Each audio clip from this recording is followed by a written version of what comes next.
आज हमारे हाथ एक बहुत ही दिलचस्प दस्तावेज लगा है। ये चार्ल्स एफ हेनेल की एक बहुत मशहूर किताब है, द मास्टर की सिस्टम। उस पर बने एक हिंदी पॉडकास्ट किताब डॉक्स की स्क्रिप्ट है। और देखिए, ये किताब कोई मामूली किताब नहीं है। इसका जो दावा है वो बहुत बड़ा है। बहुत बड़ा। मतलब इसका दावा है कि जिंदगी में सफलता, सेहत, दौलत, रिश्ते, जो कुछ भी चाहिए उसे पाने के लिए एक मास्टर की है। एक चाबी। हाँ, एक ऐसी चाबी जो हर दरवाजा खोल सकती है। बिल्कुल। और इसीलिए आज हमारी इस गहरी पड़ताल का मिशन भी यही है, इस स्क्रिप्ट के जरिए ये समझना कि आखिर ये मास्टर की है क्या, ये काम कैसे करती है, और क्या क्या ये वाकई उतनी शक्तिशाली है जितना दावा किया जाता है। स्क्रिप्ट की एक लाइन है जो मुझे लगता है इस पूरे दावे को एक वाक्य में समेट देती है। आपकी जिंदगी की हर समस्या, हर सफलता और हर असफलता की चाबी आपके भीतर है। और ये लाइन देखिए, सुनने में जितनी सीधी लगती है उतनी है नहीं। ये जिम्मेदारी का पूरा बोझ बाहरी दुनिया से उठाकर सीधा हमारे अपने कंधों पर रख देती है। और यहीं से ये पूरी चर्चा गहरी और कह सकते हैं थोड़ी असहज भी हो जाती है। तो फिर चलिए इस गहरे पानी में उतरते हैं। शुरुआत सबसे बुनियादी सवाल से करते हैं। ये मास्टर की सिस्टम आखिर किस सिद्धांत पर काम करता है? स्क्रिप्ट कहती है बाहरी दुनिया आपके भीतर की दुनिया की परछाई मात्र है।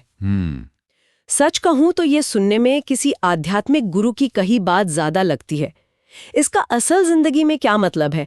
मतलब मेरे सोचने से मेरे आसपास की दुनिया कैसे बदल सकती है? यही तो सबसे बड़ा सवाल है। और ये स्क्रिप्ट इसे सिर्फ एक फलसफे की तरह नहीं देखती, बल्कि एक साइकोलॉजिकल प्रोसेस की तरह समझाती है।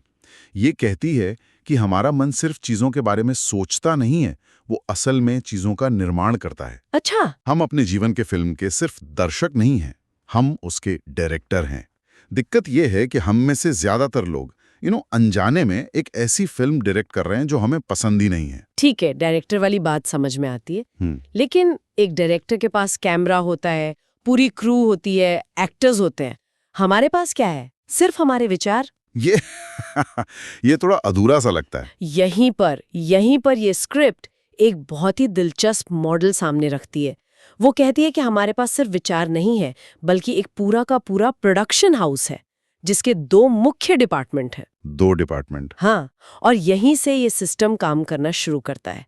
पहला है चेतन मन, यानी कॉन्शियस माइंड, और दूसरा है अवचेतन मन, सबकॉन्शियस माइंड। चेतन और अवचेतन मन, इनके बारे में सुना तो बहुत है, पर इस सिस्टम में इनका क्या रोल है? स्क्रिप्ट इन्हें समझाने के लिए एक बहुत ही बेहतरीन मिसाल देती है। एक जहाज का कप्तान और उसका इंजन रूम। जहाज का कप्तान, हाँ, हमारा चेतन मन, जिससे हम दिन भर सोचते हैं, तर्क करते हैं, फैसले लेते हैं, वो उस जहाज का कप्तान है। वो नक्शा देखता है, दूरबीन से रास्ता जांचता है और आदेश देता है कि जहाज को कहाँ जाना है। और अवचेतन मन, वो इंजन रूम का क्रू हुआ फिर। बिल्कुल, एक ऐसा क्रू जो ना सवाल करता है, ना कोई बहस करता है। उसका काम सिर्फ कप्तान के आदेश को मानना है और जहाज को पूरी ताकत से उस दिशा में ले जाना है। क्रू ये नहीं सोचता कि कप्तान का फैसला सही है या गलत, या कहीं हम किसी चट्टान से तो नहीं टकरा जाएंगे। उन्हें जो आदेश मिला वे उसे पूरा करते हैं। एग्जैक्टली। ये उपमा वाकई दमदार है। लेकिन इसमें एक समस्या है। मेरा चेतन मन, यानी मेरा कप्तान, तो दिन भर में हजारों आदेश देता है। मुझे डर लग रहा है, ये काम करना है, क्या मैं सफल हो पाऊंगी? शायद नहीं हो पाऊंगी। तो इंजन रूम का क्रू किस आदेश को सुनेगा इस सब शोर में? असली कमांड कौन सा है? बहुत बढ़िया सवाल, और इसका जवाब ही इस पूरे सिस्टम का सार है। अवचेतन मन हर विचार को आदेश की तरह नहीं लेता। वो उन विचारों को पकड़ता है जिन पर सबसे ज्यादा ध्यान और भावनाएं जुड़ी होती हैं, जिन पर कप्तान पूरी शिद्दत से यकीन करता है। अगर आपका चेतन मन लगातार डर और शंका के सिग्नल भेज रहा है, तो अवचेतन मन उसे ही असली आदेश मान लेता है। मतलब? अगर कप्तान बार बार ये सोचता रहे कि जहाज डूब सकता है, जहाज डूब सकता है, तो क्रू अनजाने में जहाज को डुबाने वाली परिस्थितियों की तरफ ही ले जाएगा। सच में? हाँ। वो ऐसी लहरों, ऐसे तूफानों की तरफ आकर्षित होगा जो कप्तान के डर को सच साबित कर दें। स्क्रिप्ट कहती है, आपका अंदर का संवाद आपकी बाहरी दुनिया बनाता है। अगर आपका आंतरिक संवाद डर का है, तो बाहरी दुनिया में आपको डरने की वजहें मिलेंगी। और अगर ये विश्वास का है, अवसर का है, तो दुनिया आपको अवसर देगी। तो अवचेतन मन एक उपजाऊ जमीन की तरह है। बिल्कुल, वो भेदभाव नहीं करता। आप उसमें डर के बीज बोएंगे तो डर की फसल उगेगी, विश्वास के बीज बोएंगे तो सफलता की। यहाँ मुझे एक बात थोड़ी परेशान कर रही है। ये सब कुछ बहुत हद तक पॉजिटिव थिंकिंग जैसा नहीं लगता कि बस अच्छा सोचो और सब अच्छा होगा। लेकिन हम सब जानते हैं कि सिर्फ सोचने से बैंक अकाउंट में पैसे नहीं आ जाते। आपने बिल्कुल सही नस पकड़ी है। और ये स्क्रिप्ट भी इस सतही व्याख्या से आगे जाती है। ये पॉजिटिव थिंकिंग नहीं, बल्कि सचेत निर्माण, मतलब कॉन्शियस क्रिएशन की बात करती है। यह सिर्फ अच्छे विचार सोचने के बारे में नहीं है। ये अपने मन को इस तरह साधने के बारे में है कि आपके विचार शक्तिशाली और केंद्रित हो जाएं। और यहीं पर एकाग्रता की शक्ति का जिक्र आता है। हाँ, स्क्रिप्ट में एक लाइन है, जहां ध्यान जाता है वहां ऊर्जा बहती है। और ये आज की दुनिया में शायद सबसे मुश्किल काम है। हमारा ध्यान तो हर सेकंड बटा हुआ है।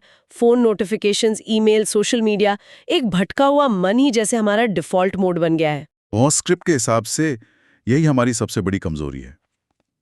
एक भटके हुए मन के विचार एक बल्ब की रोशनी की तरह होते हैं, चारों दिशाओं में बिखरे हुए। उनसे कोई खास काम नहीं लिया जा सकता।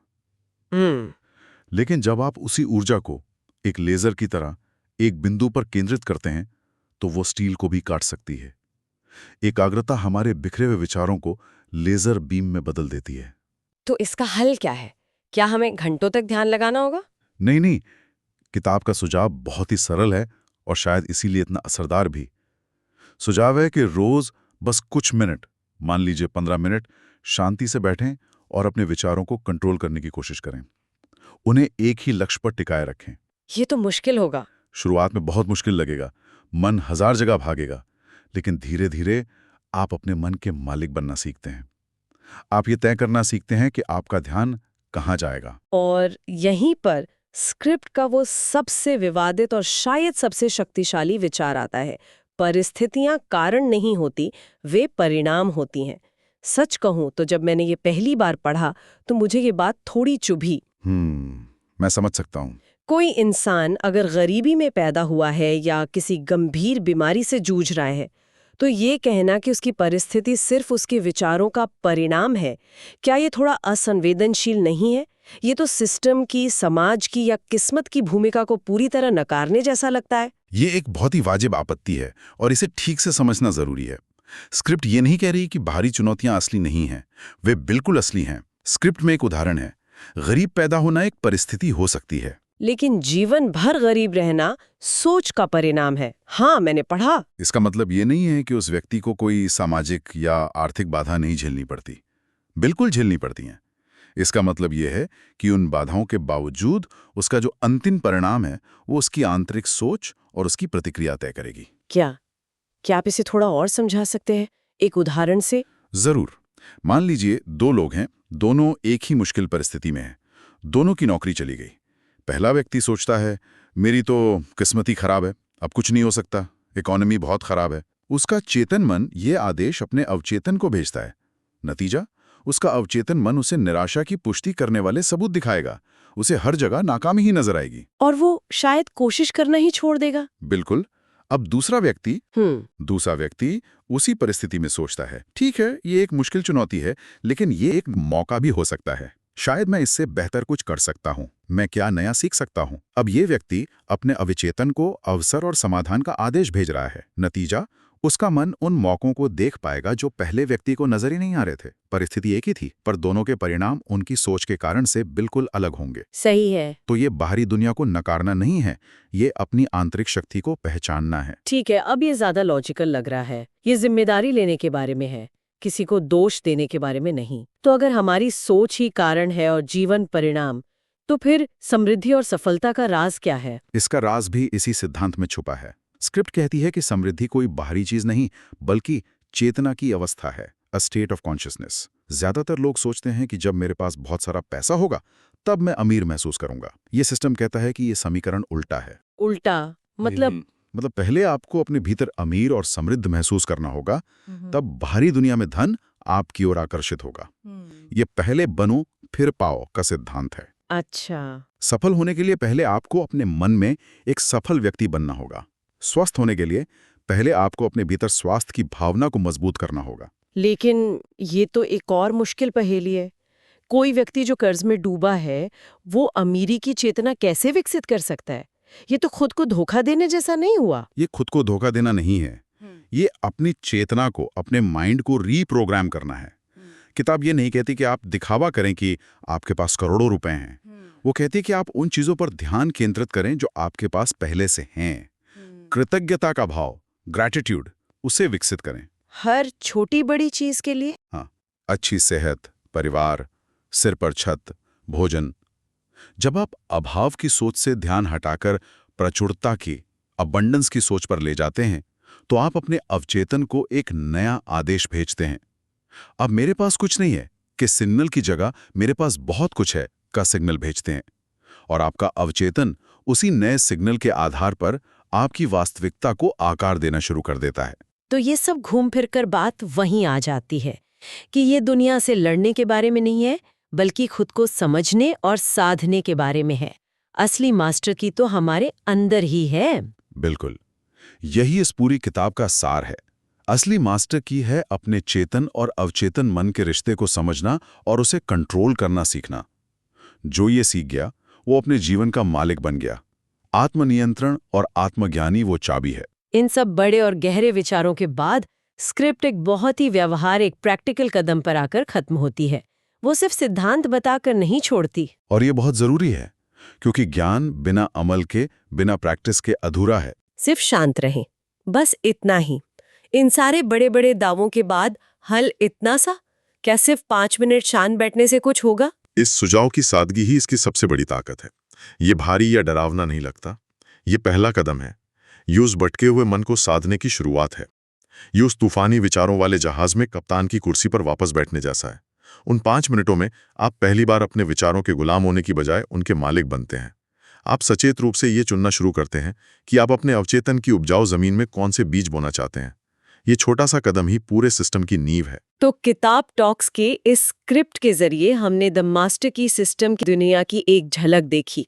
हमने समझा कि हमारा आंतरिक संसार ही बाहरी संसार का निर्माता है। हमारे मन के 2 हिस्से, कप्तान और क्रू, कैसे काम करते हैं, और केंद्रित विचारों में लेजर जैसी शक्ति होती है। इन सबको जोड़कर देखें तो ये हमें जीवन को एक अलग ही नजरिए से देखने पर मजबूर करता है। ये हमें एक पीड़ित की भूमिका से निकालकर एक निर्माता, एक क्रिएटर की भूमिका में खड़ा करता है। ये हमें याद दिलाता है कि हम अपने जीवन की कहानी के लेखक हैं, सिर्फ एक पात्र नहीं। बिल्कुल, और ये हमें एक बहुत ही शक्तिशाली विचार के साथ छोड़ जाता है। सोच कारण है, जीवन परिणाम है। और इसी विचार से जुड़ा एक सवाल है जो सोचने लायक है। अगर हमारा हर मजबूत विचार एक कारण है, एक आदेश है जो हम अपने अवचेतन को दे रहे हैं, तो अभी इसी पल हम अनजाने में अपने लिए कौन से परिणामों का निर्माण कर रहे हैं? आज का हमारा सबसे हावी विचार कौन सा था? और क्या हम सच में चाहते हैं कि वो विचार हमारी कल की हकीकत बने? इस गहरी पड़ताल में शामिल होने के लिए धन्यवाद। अगर ये चर्चा ज्ञानवर्धक लगी तो इसे पसंद करें, अपने प्रियजनों के साथ साझा करें और ऐसी ही अन्य चर्चाओं के लिए फिर से जुड़ें।